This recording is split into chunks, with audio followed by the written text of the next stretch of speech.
How come this Indian illegally occupied Jammu and Kashmir Assembly asked for restoring its special status? Are they not happy under the BJP rule?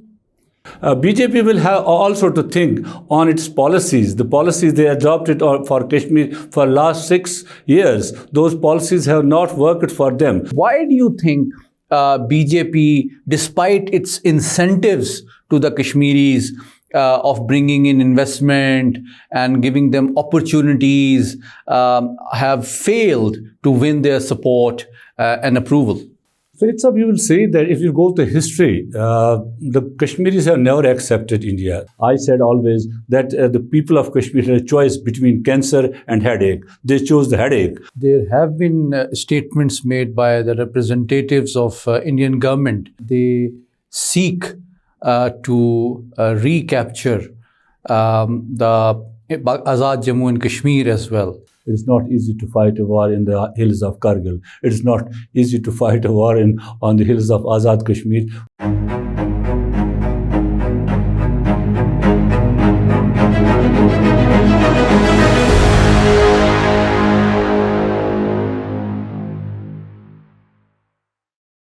Viewers, very warm welcome to another episode of V News English program, Perspectives. Viewers, today we are going to discuss a very important event which has taken place in the war-torn region of Jammu and Kashmir. In an extraordinary development on Wednesday, the Assembly of Indian Occupied Jammu and Kashmir passed with simple majority a resolution asking for restoration of the special status of the state of Jammu and Kashmir, which was revoked 5 years ago under the Modi administration. So in order to discuss its causes and consequences, we are joined today by one of the leading authorities on Kashmir history, politics and affairs, Mr. Altaf Hussain Wani. Wani Saab, thank you for joining us. Thank you. So why this extraordinary development took place? Because people were assuming that Mr. Modi was very successful in promoting the Indian settler colonialism in Indian occupied Kashmir. So how come this Indian illegally occupied Jammu and Kashmir Assembly asked for restoring its special status? Are they not happy under the BJP rule? The fundamental thing is that during the elections which were held for this legislative assembly in occupied Jammu and Kashmir, the National Conference, PDP, the Congress and other parties, their manifesto stated that they are going to restore the special status of the state of Indian occupied Jammu and Kashmir. They are going to restore the Article 370 and 35A and all those constitutional guarantees which were abrogated by the Modi regime from August 5th, 2019 till date. So this was the election manifesto of theirs and they contested election on this. And you could see that during the elections, BJP could not win a single seat or BJP's allies could not win the seat in the Kashmir region. And so was the case in the Jammu Muslim majority region. And if you will go by the delimitation, what the BJP government did, the delimitation, it was done in such a way, 31 seats were the Hindu dominant seats. What BJP envisaged at that time, they will get the 31 and they will get also the seats in the Pahadi region, Gojri regions, because they had given them as a scheduled tribe status to Pahadis and they were counting more than 12 seats from those belts. But thanks to the people of Kashmir, they at that time showed the solidarity to one another in order that they dictated to the Indian government that our identity is most important, our status is most important, our culture is most important than these quota systems which the Indian government has offered them in order to divide the vote there in these areas. So we could see that BJP could hold on 29 seats. One of their MLAs has died and now there are 29 in the assembly. But the National Conference and Congress and others, they wiped out hold of BJP in other regions of Kashmir. So it was evident that this assembly will pass a resolution to this end.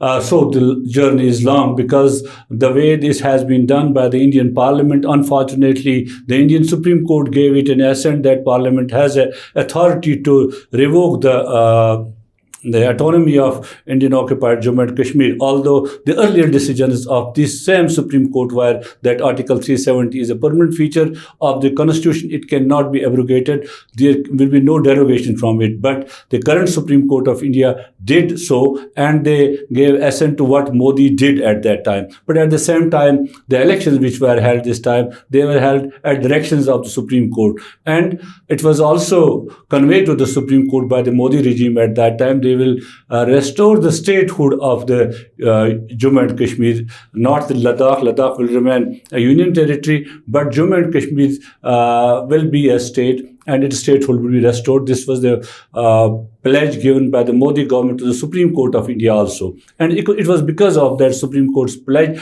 they were forced to hold these elections, although they were not ready at that time. They think that their homework is not yet complete. Looking at the parliamentary election results in Kashmir, they thought their homework is not complete. But they were forced, and then it was on the cards that this assembly will pass a resolution to this end. It's a journey is long, but this assembly has, I think, though at present they don't have those powers and other things, but it will increase their status, it will increase their following in the state of Jammu and Kashmir, in the occupied Jammu and Kashmir, and also they will have a bargaining chip with the Indian government, because they have asked the government of India to restore it and to have a dialogue also on it. So the government of India will be pressurized. There is another angle of it that BJP will have also to think on its policies. The policies they adopted for Kashmir for last 6 years, those policies have not worked for them. So they will have to reassess their policies towards Kashmir. That's the other angle of this resolution. And it needs, though there are havocs in the Modi government, Modi himself and his all lieutenants, right and left, they are havocs. They will, because they have told time and again to the Indian public that we have done this, we have revoked Article 370, and now there will be one constitution, one flag all over the India. And they have also been propagating in the public and others that whatever Modi has said, he has done it. So how Modi will take back his words, how it will be done, it needs a long constitutional road also. Under the Indian constitution they have to do it, but it will have an international impact also, I think, because passing this resolution will now have the people will have debate at internationally, the human rights organizations, the think tanks will have a debate on it, because as it is seen that the people of Kashmir now, firstly during the elections, now the legislature of Kashmir, from the both sides of the Kashmir, from Valley of Kashmir and Jammu. Earlier it was told that it is Valley versus Jammu. Now it is from Jammu and Kashmir has rejected. The Indian occupied Jammu and Kashmir has rejected Modi's action of 5th August 2019 and thereafter. This is one. And on the other hand, it's also very encouraging that this resolution in the assembly was introduced by a Hindu legislator who happens to be the deputy chief minister also there. So this is another encouraging that it is across the religion, it is across the region. So both, there is no divide in religion or region in this. It is only BJP versus rest of polity of Kashmir. I think the last point you made is very important and interesting, that you view this development as an anti-BJP resolution. And that means that BJP is not able to win the support and approval of the Kashmiri people so far. There was an impression in Pakistan and around the world that BJP is not only heavily in support of military deployment, but we are witnessing an era of settler colonialism. They are amending laws, their rules, they are bringing in non-Kashmiri, non-Muslims to settle down, to change their demography. But despite all these measures, this resolution indicates that the Kashmiri people want to retain their special status given to them under Article 370 in October 1949. So why do you think BJP, despite its incentives to the Kashmiris of bringing in investment and giving them opportunities, have failed to win their support and approval?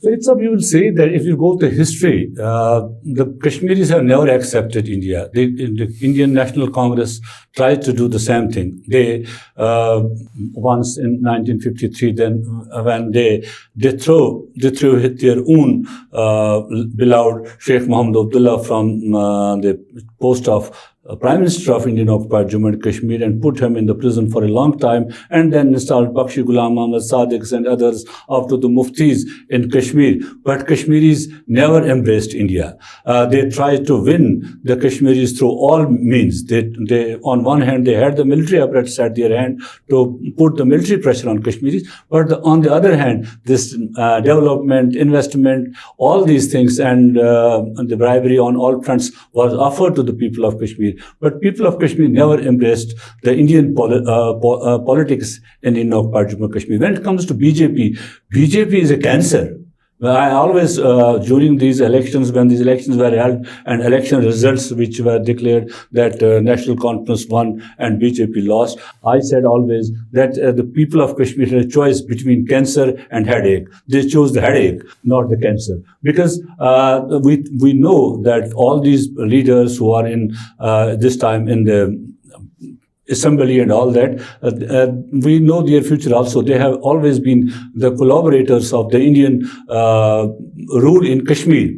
But this time, the people of Kashmir voted for them, really voted for them in order to get rid of BJP because they saw a big threat, as you said. So what is that threat? That was the settler colonialism the BJP is trying to do in Kashmir, the way they changed the laws in Kashmir, the way they opened the floodgate for the rest of the Indians to live in Kashmir, especially those from the RSS and others to settle in Kashmir, to change the political as well as the religious landscape in Indian-occupied Jammu and Kashmir. But I want you to briefly explain what is the incentive for parties like the National Congress and Congress to oppose BJP. And when you mention that even the Deputy Chief Minister, who is a Hindu, is proposing this resolution, why are the Kashmiri Hindus against BJP?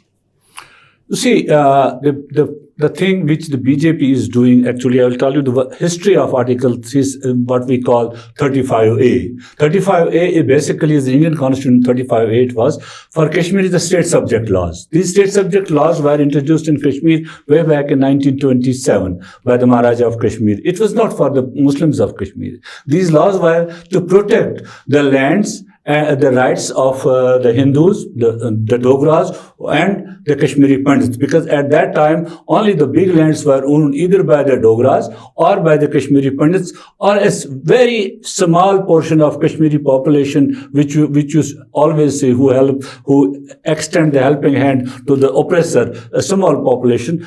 They were having the big lands, and this protection was for these Pandits and Dogras of Kashmir, because they had a representation to the Maharaja of Kashmir at that time, because the people of plains of Punjab will come to Jammu and Kashmir, they will settle here, and thereby they will lose their lands, they will lose their jobs, they will lose all the opportunities, and their culture will be.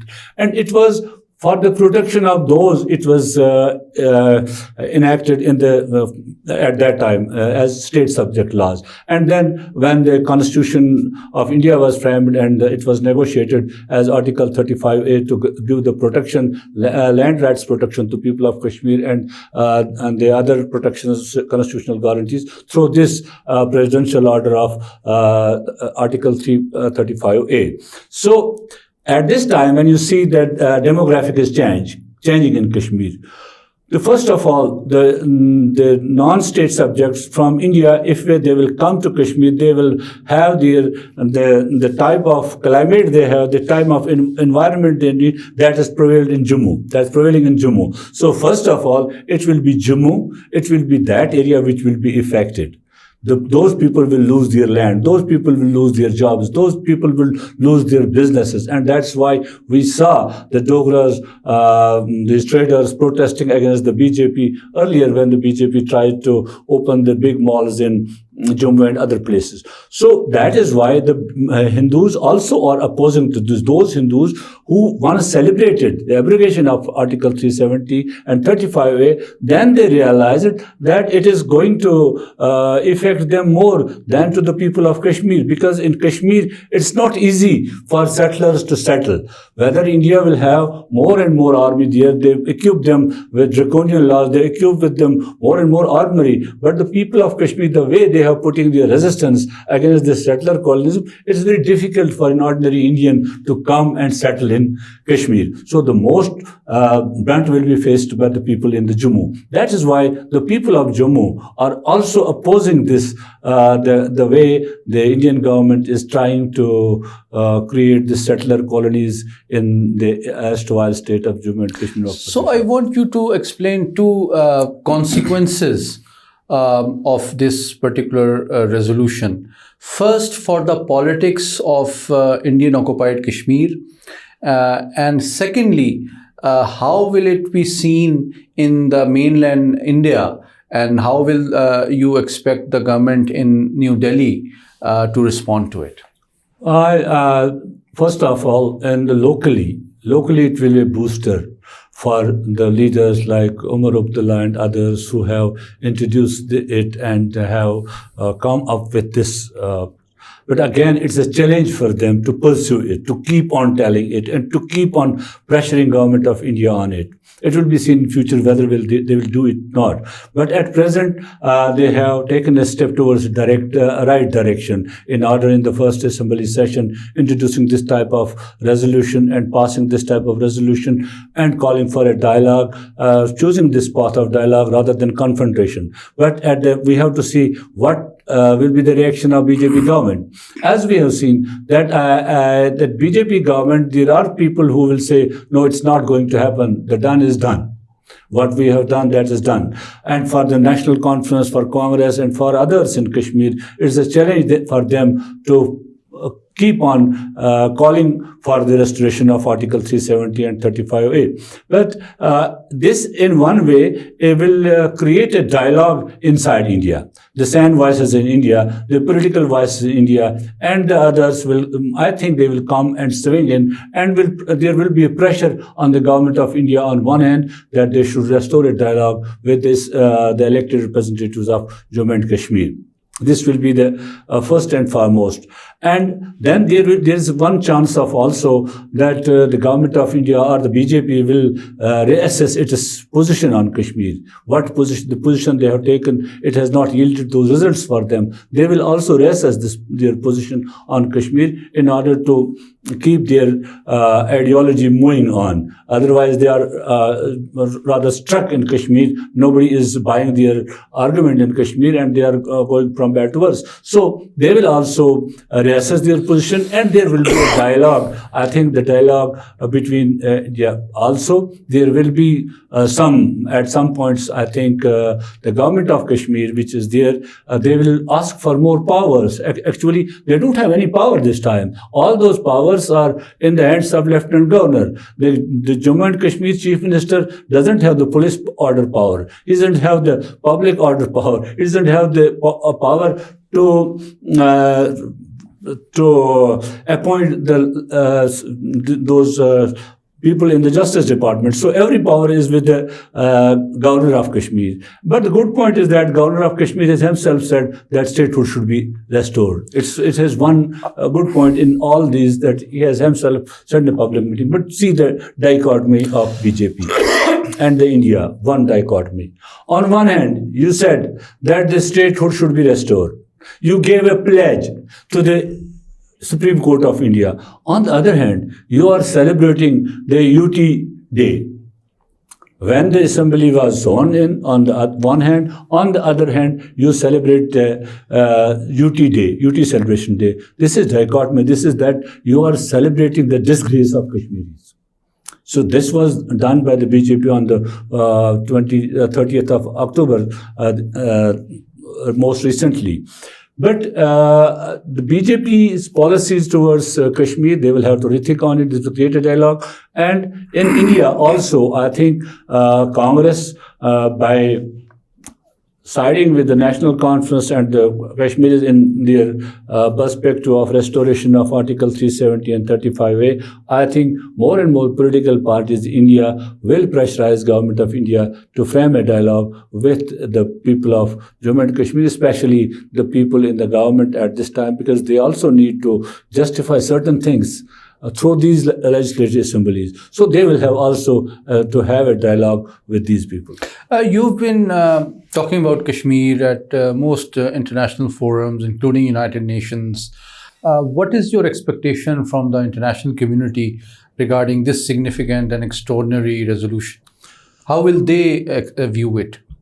I think this resolution will generate a debate at the international level among the think tanks in the human rights organizations, because now it's a renewed demand from elected representatives, whom they call elected representatives of Jammu and Kashmir. They have called for the restoration of the autonomy. They have called the restoration of constitutional guarantees, and they have called for to put hold on the human rights violations and all these things. So I think the human rights organizations, international think tanks, it will generate a debate on Kashmir, as we thought that Kashmir is perhaps at the back burner and people are not talking on Kashmir.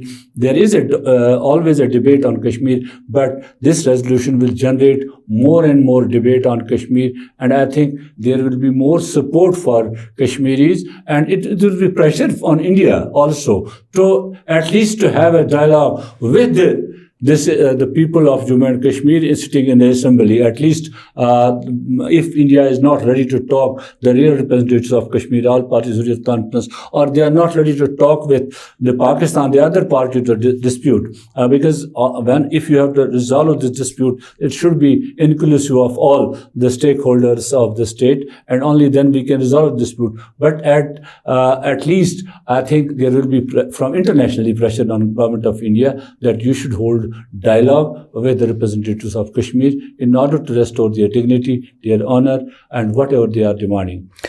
A relevant question is that there have been statements made by the representatives of Indian government at the recent UN General Assembly as well, that they seek to recapture the Azad Jammu and Kashmir as well. What is your perspective on it as a freedom activist for the Kashmiri movement? What is the significance of that when the territory that they are currently occupying, the people, including the non-Muslims, the Hindus, are unwilling to accept the Indian control over the Indian occupied territory?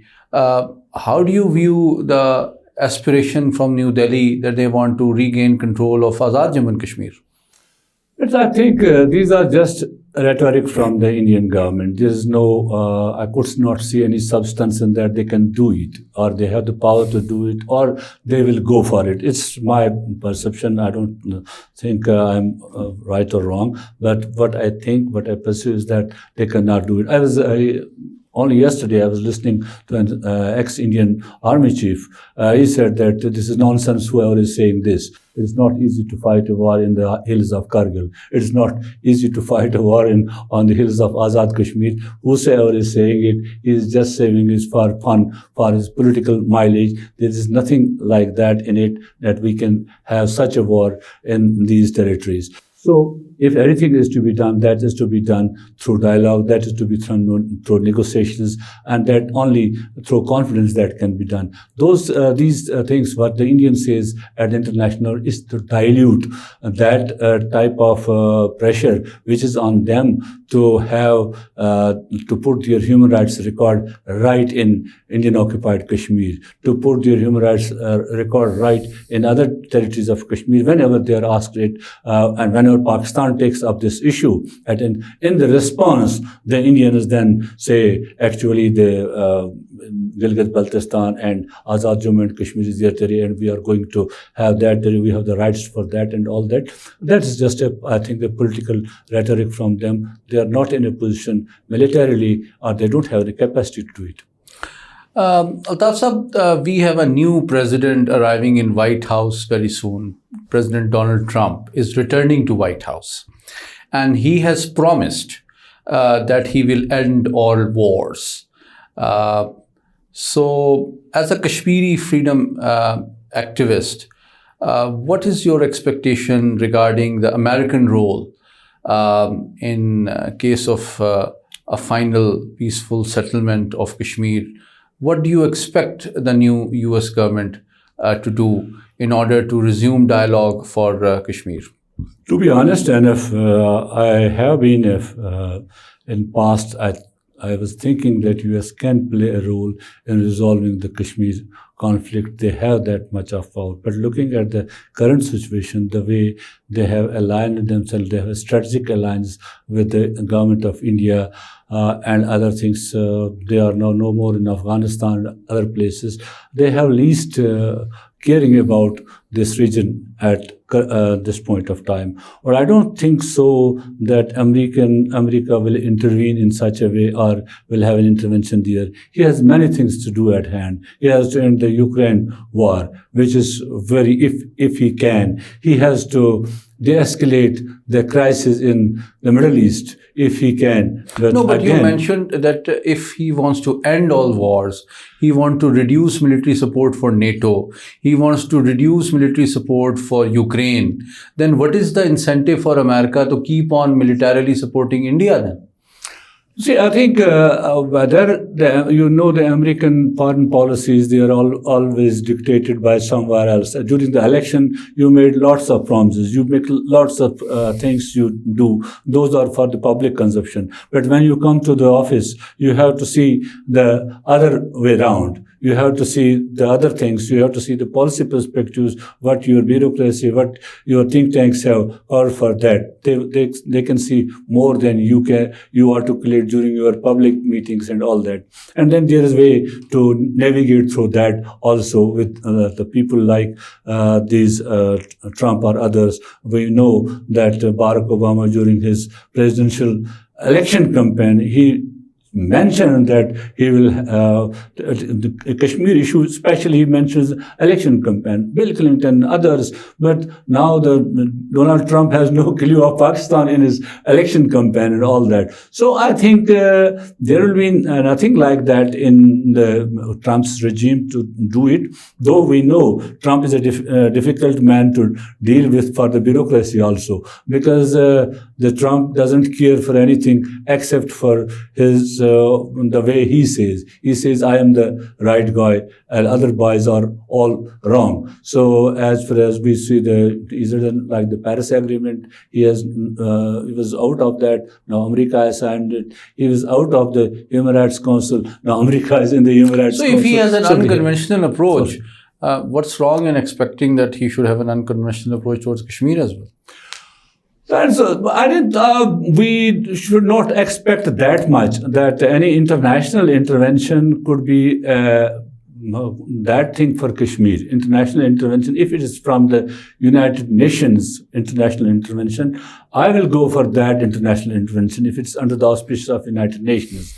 But instead of going for that American intervention or anybody others intervention in Kashmir, to me that intervention is not going to help us at current times, because you have lots of as you rightly have mentioned that Trump is a businessman. He means business. India has a lot to offer him, the jobs, and it was strategical alliance was done during Trump's time and all that. So they have lots of commonalities in between them as we talk of Trump and the businesses in India. Mr. Wani, thank you so much for joining us and sharing your very insightful analysis and trying to understand this very historic development. But two things are very clear from this resolution, that the Kashmiris have expressed their confidence in their freedom struggle. Their spirit for freedom from Indian occupation is alive and strong. And secondly, it is no longer restricted to the Muslims. Even the non-Muslim Hindu Kashmiris no longer want to be a proxy and controlled and occupied by India, and they want to regain their freedom and autonomy as soon as possible. Thank you so much for joining us. Thank you so much.